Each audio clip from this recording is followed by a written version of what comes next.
Hello everyone, here I am with the next Jane Eyre adaptation comparison. We are going all the way back to the very beginning of Charlotte Bronte's novel, which perhaps is where I should have started in the first place, but I've been waffling over how to tackle those broader sections of the book pretty much ever since I started this series.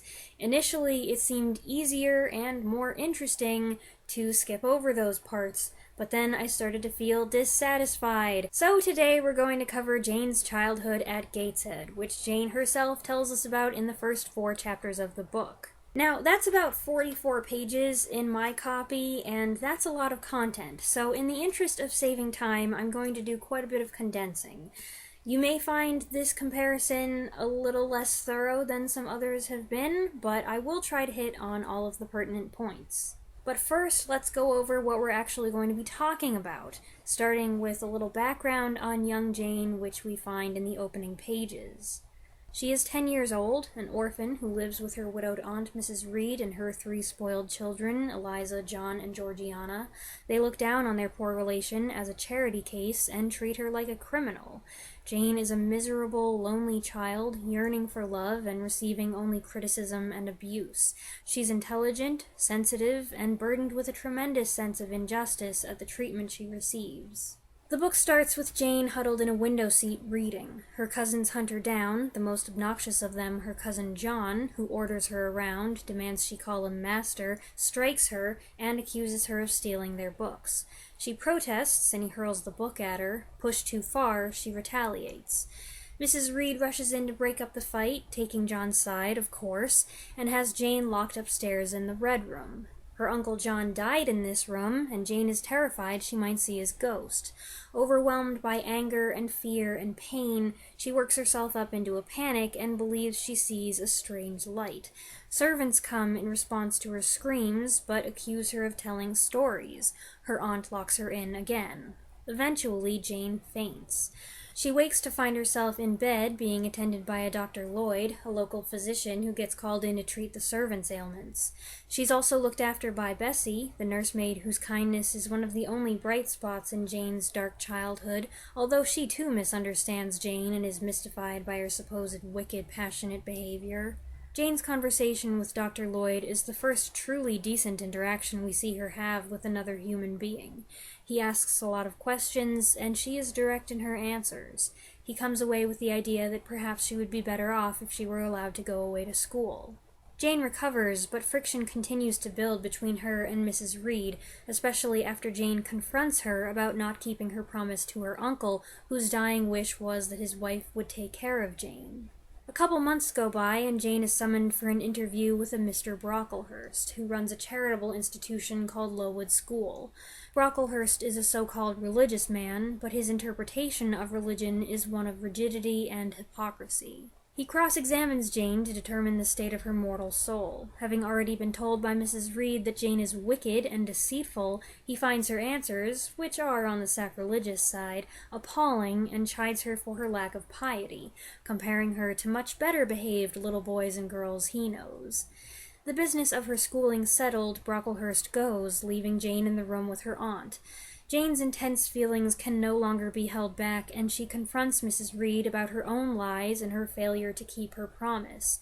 For once, Jane feels a sense of freedom as her aunt is cowed by this outburst, but it's short-lived. When she leaves the room, the feeling of vengeance turns sour, and she regrets what she's done, even if what she said was true.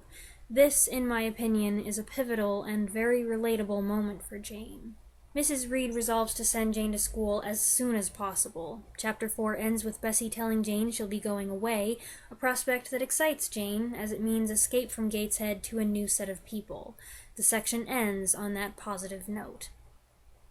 Now for the adaptations. It seems when screenwriters sit down and start cutting material from the book, Jane's childhood is unfortunately one of the parts that suffers the most. 4 chapters get pared down, in most cases, to about 5 minutes. But at least all the adaptations do include her childhood to some degree, as they should. It's important for setting up her character, as well as introducing some of the novel's major themes.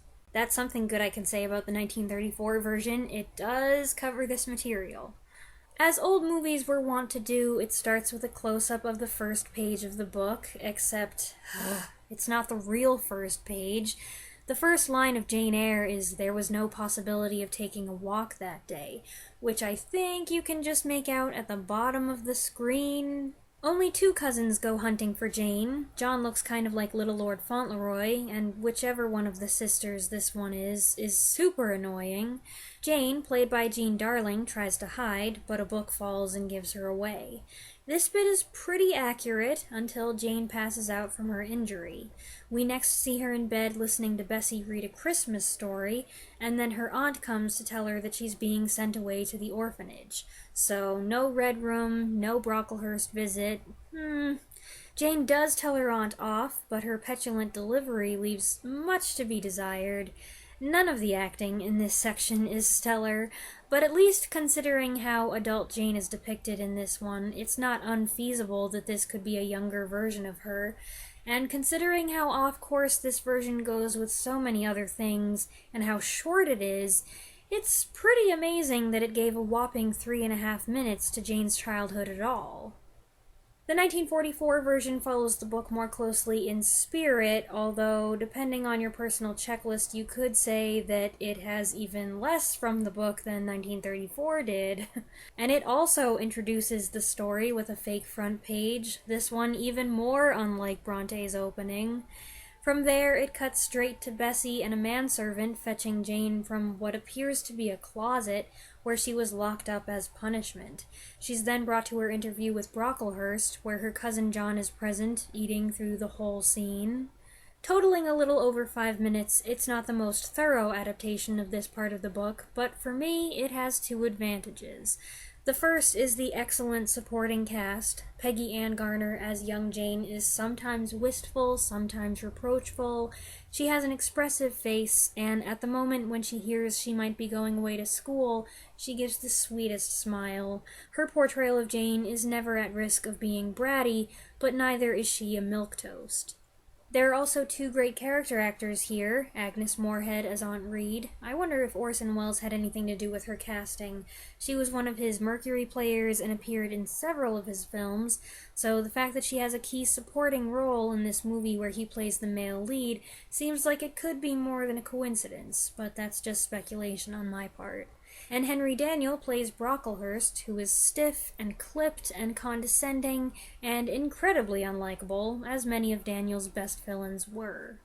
The other advantage is the movie's style, which I know I've fawned over before.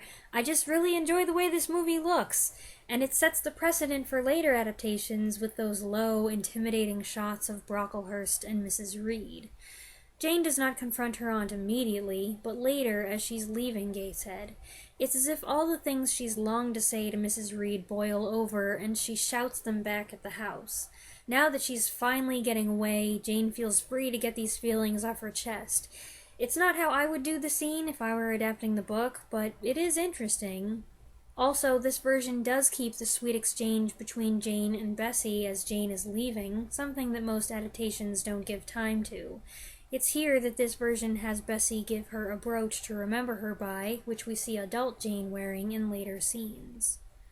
The 1970 version, being a TV movie with limited availability of airtime, does not include scenes of Jane's childhood at Gateshead. It's the only one that doesn't. It begins rather with her arrival at Lowood, so her childhood isn't completely passed over. Considering the omission, the fact that this version also leaves out the summons from Mrs. Reed and subsequent return to Gateshead is a little more forgivable. Having not been there in the first place, we don't really have anything to go back to. Next we come to the 1973 version, which immediately surprises by starting off with a line that, as far as I can tell, was not in the book. Being a miniseries, this version has the opportunity to go more in-depth in this section than its predecessors had done. Maybe it takes a little too much time. Certain scenes feel overlong to me, especially the Brocklehurst interview. Juliette Whaley, who plays young Jane with a compelling, melancholy expression, does quite a good job carrying the silent moments where Saoirse Cusack's adult Jane is providing voiceover. Makes me wonder if they filmed her acting while someone read the script off camera, and then Cusack recorded it afterward and they timed it perfectly to coincide with Whaley's on-screen performance, or was Whaley thinking the lines in her head and acting accordingly? A few other things that stick out to me: this version adds some extra scenes of the cousins, something I'm sure no fan of Jane Eyre really wants. The acting of all three is questionable, and I think that's putting it mildly. And John Reed is 12 going on 40. He's pretty dissipated already. He drinks heavily, disrespects his mother to her face, ignores her authority. I almost feel bad for Mrs. Reed. By the way, I must give my viewers credit for pointing out that the same actress who plays Mrs. Reed in this version, Jean Harvey, plays Mrs. Fairfax in the 1983 version. Somehow, in all the times that I've watched these two miniseries, I never picked up on that. This is the first version, first of three, to have Jane see a vision of her uncle's ghost, something that I'd like to clarify does not actually happen in the book, she just fears it. It's also the first of only two versions in which Jane is visited by nice Dr. Lloyd. As for Bessie, while she's not altogether mean, she seems like less of a friend to Jane. I don't love that, but it does work with the apparent theme that's being emphasized here of Jane's total isolation and despair and her desire for love. In fact, she said something here that suddenly reminded me of a later speech that seems like it could be kind of an echo of this one. You think I can do without one bit of love or kindness, but I cannot live so. Or do you think because I'm poor, obscure, plain and little, I'm soulless and heartless? You think wrong. I have as much soul as you and full as much heart. Like 73, the 1983 miniseries takes extra time to delve deeper into Jane's trials at Gateshead, devoting the entire first episode to this section alone. Again, voiceover is employed to set up the scene and provide a little commentary, though there's much less of it than in 73, used more on an as-needed basis. Zela Clark's voiceover is pleasant, but with an occasional edge, like adult Jane is reluctantly dredging up these unhappy memories. The story actually starts a little earlier than most, with events leading up to Jane being found reading in the window seat. I must say, some of Jane's dialogue in her fight with John is so cumbersome, it's a wonder anyone can manage to deliver it naturally. If these mostly inexperienced young actresses struggle a little to make it convincing, I can't say I blame them. Sean Pattendon, the actress playing young Jane, does a good job though, especially in capturing Jane's intense emotions. Her eyes communicate a lot, and her voice has a nasally, congested quality, probably a natural trait, that could be distracting, but I think makes her Jane sound even more emotional. I feel that this version is the only one that covers all the bases, fleshes everything out without adding too much, and gives satisfying portrayals of the key characters. I really like this Bessie. This is the only version, I believe, in which the character sings, as she does in the book, and the actress does a fine job capturing Bessie's changeability. She doesn't understand Jane's passion, doesn't seem to have seen it in other children, doesn't like it, and is shocked by the things Jane says. But she does feel sorry for Jane, and is aware of at least some of the injustices she suffers. Bessie can be stern and harsh, but she also provides the only kind word or touch that Jane receives from the whole household. Her presence in Jane's life is ultimately positive, which is why when Jane sees her again years later, the reunion is a happy one, though it brings bitter associations to mind. I really like this Mr. Lloyd as well. He's probably the kindest, most wholesome man in the whole story, and for no reason in particular, I like this Mr. Lloyd better than the one in 73. Perhaps it's his age, which makes him more grandfatherly. Brocklehurst, too. Well, nobody likes Brocklehurst, but if I have to pick a favorite, I might go with this one for his memorably austere, angular exterior and his crisp diction. He schmoozes with Mrs. Reed, too, a characteristic that not everyone gets in there, and those camera angles, smart directing. Mrs. Reed is also very well played, how she's freaked out when Jane starts to confront her and then tries to act conciliatory because she's afraid of Jane's wildness and perhaps convicted, knowing in her heart of hearts that what Jane says is true, but then she reasserts her authority. Looking back, I think this could have been an important moment for her, an opportunity that could have resulted in a positive change, but she denied it. Instead of feeling remorse and seeking repentance, she told herself she was in the right and continued to hate Jane Eyre with a bitterness and intensity fueled perhaps by her own misfortunes and a nagging feeling that Jane was right.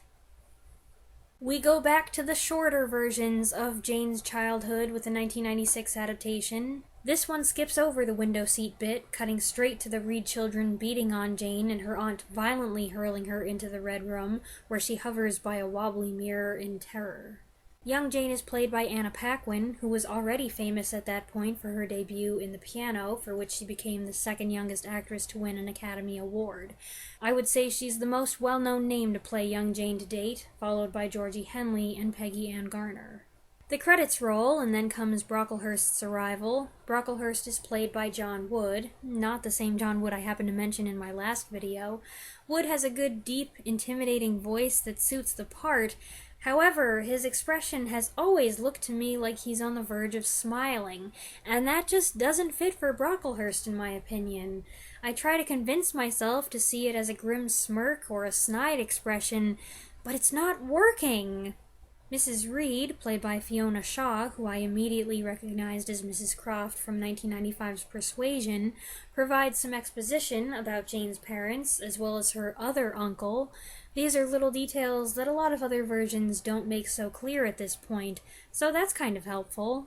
The obnoxious Reed kids are present through the whole interview. Jane leaves with Brocklehurst to go to Lowood right away, so her confrontation with her aunt occurs while he and her cousins are all standing right there. The confrontation is abbreviated, but it is passionate and gets the point across.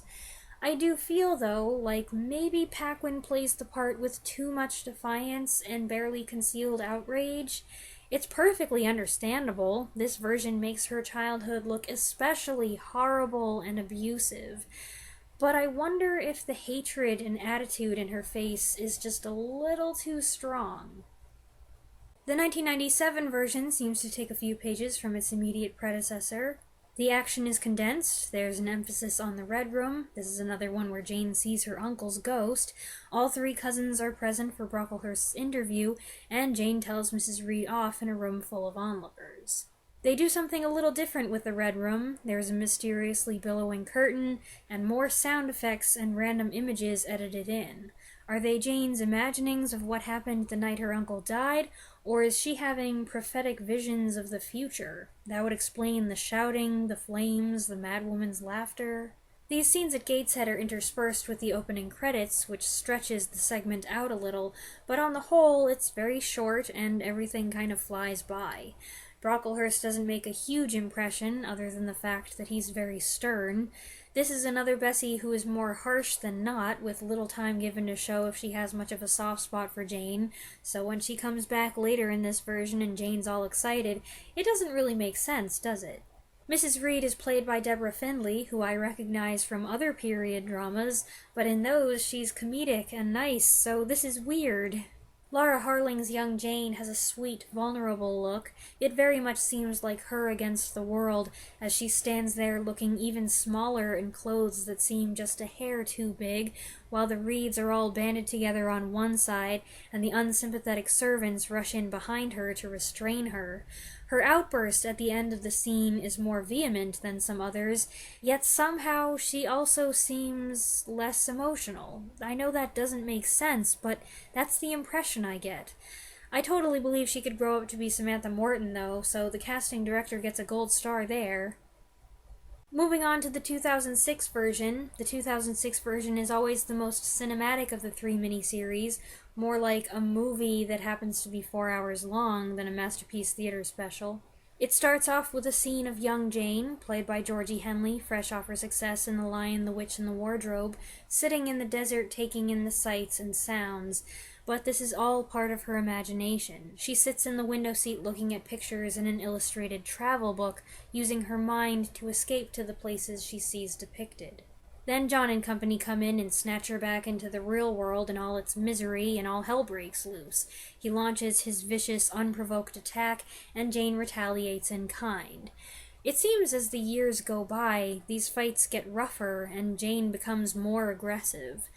Everything in this opening segment is extreme, or as the kids say today, extra. The bizarre camera angles that introduce Mrs. Reed and Mr. Brocklehurst, the red filter over the Red Room scene, the weird effect on the ghost of her uncle, like he's partially submerged in the bed, the jarring editing of the whole sequence. It's a lot. Even what seemed to be the quieter moments are intense. Mrs. Reed, played ferociously by Tara Fitzgerald, goes from speaking in a very low tone to shouting at Jane. It's all a bit much, really, and I wouldn't be surprised if some Jane Eyre fans were turned off by this opening when they sat down to watch this version the first time. I like the adaptation a lot, but if the whole miniseries had continued in this same chaotic, nightmarish fashion for the whole thing, I'd feel differently. Considering that it is a 4-hour miniseries, it surprises me that this section only receives about 6 minutes of screen time, and so much of that is spent on things that weren't in the book. Jane's desert fantasy, and the Reeds having their family portrait painted, where the painter spies Jane in the window and says there's room for her, but one of the girls says she's not part of the family. I don't know why Jane's so downcast over that, although it is hurtful and embarrassing. I would think she wouldn't want to pose with the Reeds for their silly family portrait for hours anyway. And honestly, I'm surprised that they even let her stay in the same room with them. And last one, the 2011 version. Okay, before we even get to Jane's childhood, this movie starts not where the book and every other version starts, but in medias res, or in the middle of things, with scenes of Jane fleeing Thornfield, wandering around on the moors, collapsing, and being taken in by the rivers. It's a very stylistic touch, and seems kind of trendy, not that it's a new thing, but I feel like I've seen a lot of movies use the in medias res storytelling device in recent years. What I don't like is that I think it can get the movie off to a confusing start for someone watching who knows nothing about Jane Eyre, and even possibly for someone who is familiar with the story. I'm not a fan of confusing your viewers the second the movie starts, not with a story as straightforward as this one should be. And I think when that climactic moment does finally happen in context, it might be robbed of its emotional power because we've already seen it play out once before. It just seems like this was an attempt to make this version different from all the others, but it doesn't actually improve anything, and might take something away.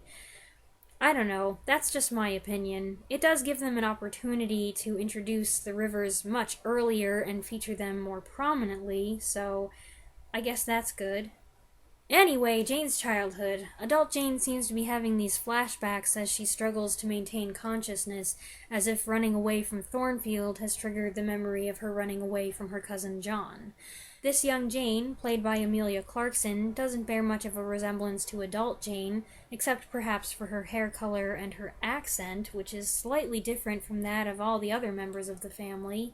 We see much more of John Reed than of the other two cousins, and he's a tremendous jerk, just like all the other John Reeds. I'm glad there are only 9 adaptations that I have to cover, because I couldn't take much more of this. Jane really attacks him, like, wow. I feel like this proves the theory I brought up a few minutes ago. She's sent to the Red Room, where she's terrified, even though it's very bright in there. Again, Jane hears things and panics because she thinks the room is haunted. Here's where it takes another departure. A cloud of smoke bursts out of the fireplace and startles her. She freaks out and then headbutts the door and knocks herself out. Did she do that on purpose? We then fade away to Brocklehurst's visit, so apparently Jane did survive those 2 blows to the head. I always notice how fixed up this Mrs. Reed is. Seems like she might be a little overdressed to receive what is essentially a business call at her country house. Sally Hawkins takes a more understated route with Mrs. Reed. She speaks very languidly and almost doesn't seem so nasty if you don't listen to what she's saying, blatantly lying about having treated Jane like one of her own children and referring to her as it. I find this Brocklehurst cutting and cold, but otherwise underwhelming. Maybe after this many Brocklehursts, I'm immune. I just don't love this beginning. The non-sequential start puts me off, and then what follows feels bland and unremarkable. Every time I watch this adaptation, the whole first act is a rough, uphill battle for me. It's not really that it's bad, it's just... ugh. And that brings this comparison of these very miserable scenes to a close. This has not been one of the more enjoyable comparison videos to work on. Choosing a personal favorite this time is pretty simple. For me, the 1983 depiction of these events is the most faithful and the best. Something I am much more characteristically indecisive about is which young Jane I like the best, but I think maybe I'll have a more definite opinion on that after I do the next video. I'd also like to do side-by-side comparisons of young Jane and adult Jane, but I think I'll save that for the next one if I have time. Oh boy, the next one's going to be awfully long. Probably longer than this one, and even more depressing. Okay, if you've stuck around through this whole thing, thank you. I really appreciate that. React below with your own thoughts if you like, and I'll see you again soon. Thanks for watching.